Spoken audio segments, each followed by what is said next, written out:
every childhood memory you have is gonna come back when I'm in there with you. Every single one. The one where you lie in bed at night, where your dad comes in and he beats the shit out of you. I will take your fucking soul. You understand me, you fucking pussy?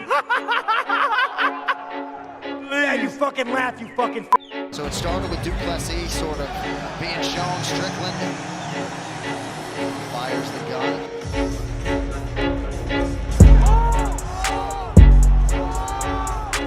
Out of nowhere. That's kind of crazy. Well, he told him, well, you can see Drake is behind him, still kind of talking.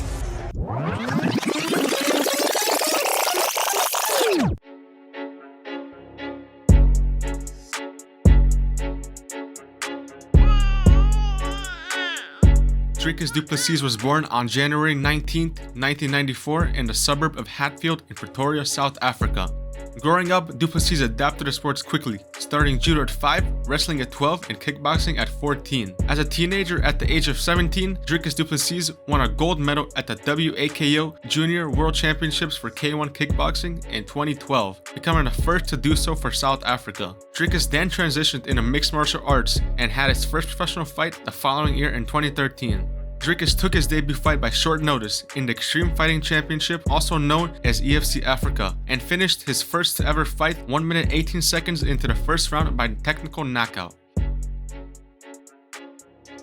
He would then go on to submit his next two opponents and knock out his fourth opponent.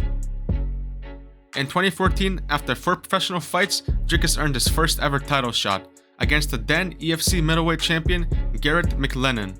He would then take his first ever loss in that fight after getting choked out in the 3rd round.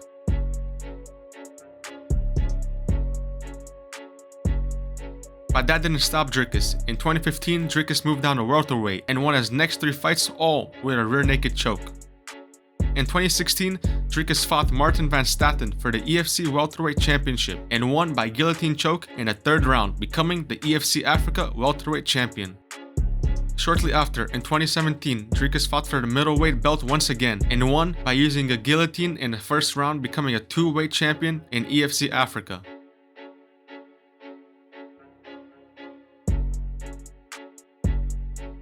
After never seeing a scorecard in his career, being 11-1 and a 2-weight champion, it garnered Dricus a lot of attention, which led him to sign with Polish promotion KSW.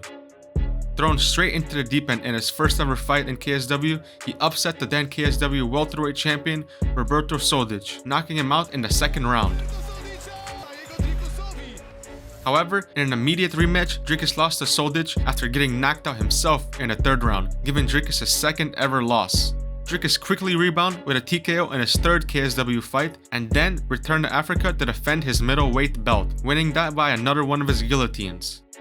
After never having a fight of his go to a decision, being a 2-weight African champion, a former KSW champion, and with the record of 14-2, Dricus Du Plessis signed with the UFC in 2020.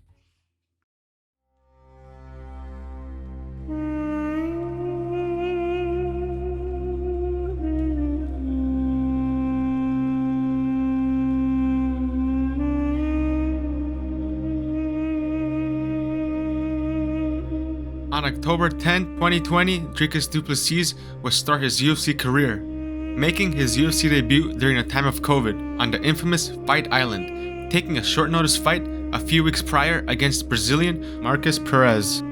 Dricus would start his UFC career off explosive, sending a message to the middleweight division after knocking out Marcus Perez in 3 minutes 22 seconds, a very impressive UFC debut. Dricus returned a year later, this time in Las Vegas on the McGregor-Poirier 3 undercard,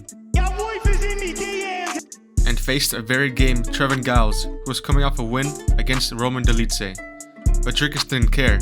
He knocked him out in the 2nd round and was impressive with his striking, getting a performance of the night. Thank you for the amazing support. I appreciate it so much. This is a huge honor for me. Thank you. Dricus once again returned a year later due to facing trouble with 4 of his fights getting cancelled for various reasons.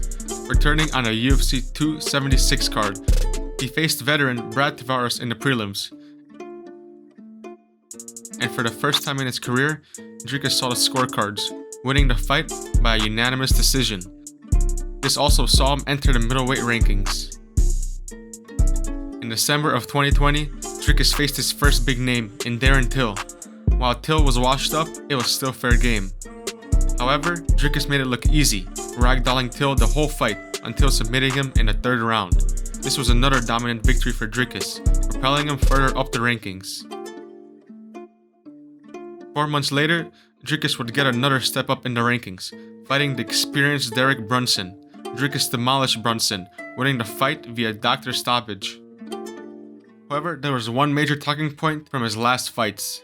Dricus' cardio was zero, and he was mouth-breathing throughout the entire fights. In fact, the last 3 years, Dricus had a total of 8% oxygen intake through both his nostrils. Broken? Yeah, my nose is, it's been broken for years. On one side, there's no air coming in one side, and it's getting worse. But I'm fixing it now when I get home. I was actually supposed to fix it in January, and then obviously I got the fight, and it was such a big opportunity. I couldn't say no, and I was like, okay, well, let's postpone that operation. Breathing through my nose is impossible. I'll show you. Look at this. Whoa! Wow! After the Brunson fight, he finally got a surgery to get his nose fixed. During my rest rounds, I can really, that's where the big difference comes in, and my recovery, my sleep, everything has been better, and there's definitely a difference, but how big of a difference? Am I going to get tired? Most certainly, because if you look at the output that I put, anybody in the world will get tired from that, but maybe I look a little bit better doing it. After getting his nose fixed, Dricus was ready to start thinking about the title, starting a little back and forth with the champion at the time, Israel Adesanya. Dricus claimed he was the real African. I mean, he's not wrong. He does reside in Africa, unlike Izzy. Belts ever go to Africa? As far as I know, it came to America and New Zealand. I'm going to take a belt to Africa. I'm the African fighter in the UFC. Myself and Cameron, we breathe the African air. We wake up in Africa every day. We train in Africa, we're African born, we're African raised. We still reside in Africa, we train out of Africa. That's an African champion, and that's who I'll be. I want to whoop that, I want to whoop his ass so bad. I want to whoop his ass so bad. I want to do it in South Africa or Nigeria. And but he's got to do work. He's got to do something. Show me something so I can whoop that ass, and I can show you. If he does work, and I pray to God he keeps winning, I will gladly drag his carcass across South Africa. Wallahi. With the Dricus and Izzy beef brewing, the UFC set Dricus with a title eliminator against his toughest opponent yet, the legendary Robert Whittaker. Everyone doubted Dricus, and what happened next? Well, it was history.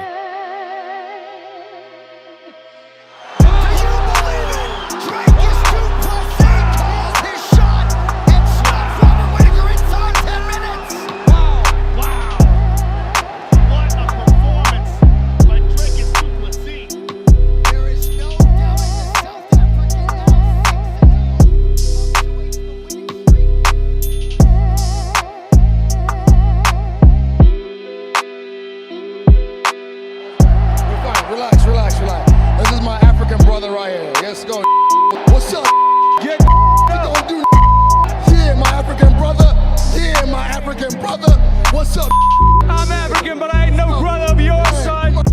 And just like God said in Genesis, and it was so. Israel Adesanya vs. Dricus Du Plessis was booked for UFC 293 in September of 2023.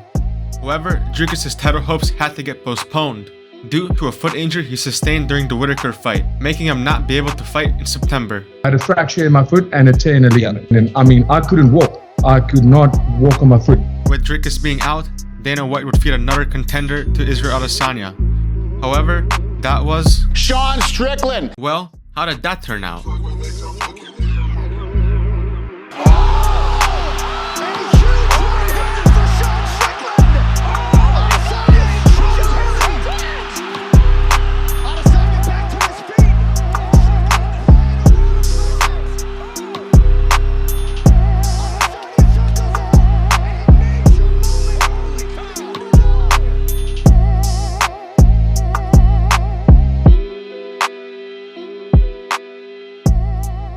After a hymn performance by Sean Strickland vs. Dricus Du Plessis was booked, bringing us to present day. Every childhood memory you have is gonna come back when I'm in there with you. Every single one. The one where you lie in bed at night, where your Here's the dad thing, comes man. in and he beats the shit I out will of you. take your fucking soul. You understand me, you fucking pussy? Yeah, you fucking laugh, you fucking So it started with Du Plessis sort of being shown. Strickland fires the gun.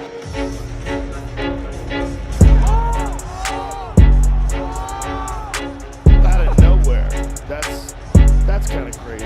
Well, he told him, well, you can see Dricus behind him, still kind of talking. January 20th is where it all goes down. UFC 297 is where the South African Dricus Du Plessis can finally reach what he's been working for his whole life and has the chance to become the middleweight world champion. With Sean Strickland in front of him, this fight has many unknowns, but it will go only one of two ways.